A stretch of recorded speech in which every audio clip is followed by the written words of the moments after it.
Target, that major U.S. retailer, losing billions of dollars in market value over the last couple of weeks. One of the biggest discount retailers in the U.S., Target, performs worst. Owners of the red bullseye logo are currently facing a nationwide red alert. Even its top executives admit the chain has alarming problems and that these problems are disastrously impacting retailer profits. So let's analyze what's behind Target's continued decline nationwide. Target has faced an unprecedented 90% drop in profits over the past year. But it is 2023. Pricing strategy to offset those losses is hurting the retail giant more than it's not helping. Consumers are not interested in buying 60% of the company's inventory, and the remaining 40% are significantly more expensive this year, causing people to choose other retail stores for their everyday purchases. Target Corporation predicts a dismal second quarter as consumers steer clear of non-essentials, like electronics and home appliances, due to persistently high prices, but the retailer kept its full-year profit expectations unchanged. The sad truth that no one seems to have the courage to speak out is that Target is rapidly declining all around us, and its demise may come sooner than expected. This year, conditions have become even tougher as customers reduce discretionary spending amid a weaker economy overall. The problem is that general merchandise in categories like clothing, accessories, and homeware is the retailer's core strength and accounts for over 60% of Target's inventory.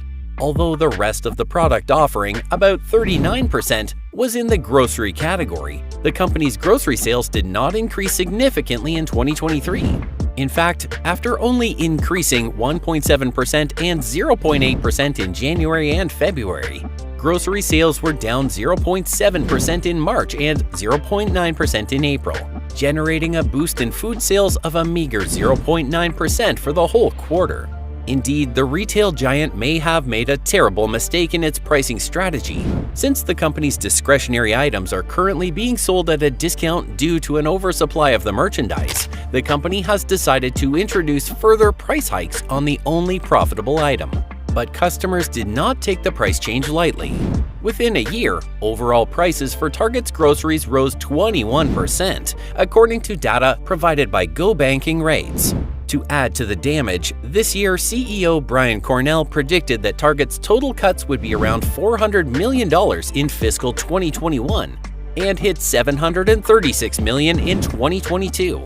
Is $500 million to materialize by 2023, bringing the three-year total to $2.4 billion. The company seems to be collapsing from the inside, and if efficiency issues are not addressed, it could collapse right before our eyes, like many other retail giants that have disappeared forever. It would be an unfortunate end for such a popular retailer. But the industry is merciless, and competitors are stepping up their game, while Target continues to deteriorate all around us. At the end of the first quarter, Target's inventory was 16% lower than a year ago, reflecting a more than 25% drop in discretionary items, contributing to improved gross margins. The sophisticated target of theft. Target also warned that retail theft and organized crime could slash profits by more than $500 million this year, compared with 2022, when inventory shrinks or losses exceed levels. Forecast $650 million. Target's first quarter gross margin was 26.3%, down from 25.7% a year earlier, driven by lower freight and costs, lower discounts, and higher retail prices, but was partially offset by a larger decrease in inventory. The expected adjusted earnings target is between $1.30 and $1.70 per share, well below estimates of $1.93 for the current and expected quarter. Equivalent sales will drop to low single digits. Target issued the warning in early June after second quarter profits plummeted by nearly 90%, saying it was canceling orders with suppliers and slashing prices due to a sharp shift in American spending when the pandemic is over. Target said it will prepare for a range of sales results in the fourth quarter due to lower revenue and earnings at the end of the reporting period. Are they trying to balance the pay less expectation? PopStats shows that Target exceeded expectations in this respect.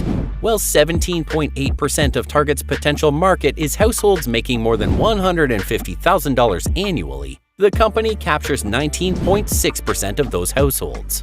The Placer.ai report says, higher turnover among market visits captured by Target highlights Target's ability to appeal to financially comfortable consumers, which can be helping the company get off to a good start during the current retail downturn driven by inflation. Target has long had a reputation as a higher-end discount company, largely thanks to its partnerships with exclusive designs with Michael Graves, Jason Wu, Kate Spade, and Missoni. That's what Target means when it says, expect more, pay less. But Target is a major retailer aiming to appeal to customers of all income levels. Sometimes retailers seem to forget it. The best example is his bad holiday partnership with the luxury department store chain Neiman Marcus. The collection failed, mainly because Target overpriced the merchandise. And for years, Target has done a lousy job of reliably stocking food and groceries for its stores, optional categories driving repeat traffic, because consumers always need to add more to their kitchens. Under Brian Cornell, the retailer focused on rebalancing its portfolio, starting with unappealing items like milk, eggs, and cereal. Recently, when I was at Target less than 9 years ago, our food and beverage category was underperforming and losing market share. Much of this work happened behind the scenes, and it took time before trends in the food and beverage business started to change. But the work paid off over time, he stated. Target enters 2023 after 3 consecutive years of unprecedented growth and increased market share in the food and beverage sector, the company said. What is the deal with Ulta Beauty's partners? That's a good thing, since Target's groceries and home essentials are categories that are doing well, as inflation-conscious consumers cut spending on things like clothing and electronic devices. Target knows its appeal to the top earners has always made it special. People making more than 6 figures a year regularly shop from a retailer that is technically a mass discount retailer, setting Target apart from competitors like Walmart and Costco Wholesale Corporation, COST. It's therefore no coincidence that Target has invested heavily in a partnership with Ulta Beauty, ULTA, another company that appeals to the affluent demographic but still sells many products to people. Consumption across all income groups.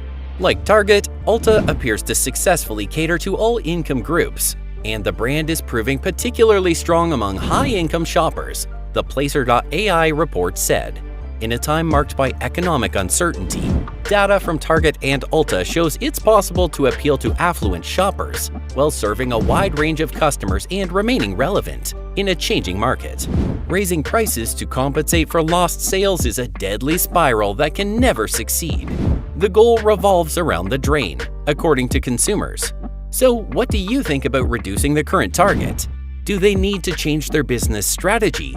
Do they need to cover all types of customers? Let us know in the comment box. And don't forget to subscribe and hit the like button.